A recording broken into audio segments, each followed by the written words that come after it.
Magandang araw sa inyong lahat.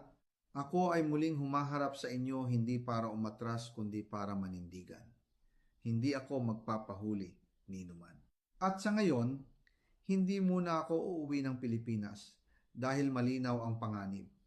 May mga taong nais akong patahimikin. Bakit? Dahil alam nila na hawak ko ang katotohanan at handa ko itong ilahad sa tamang panahon. Ang isyong ito ay hindi maliit. Ang tinutukoy ko ay isang malaking anomalya sa flood control project, isang iskandalo na kinasasangkutan ng isang malaking isda.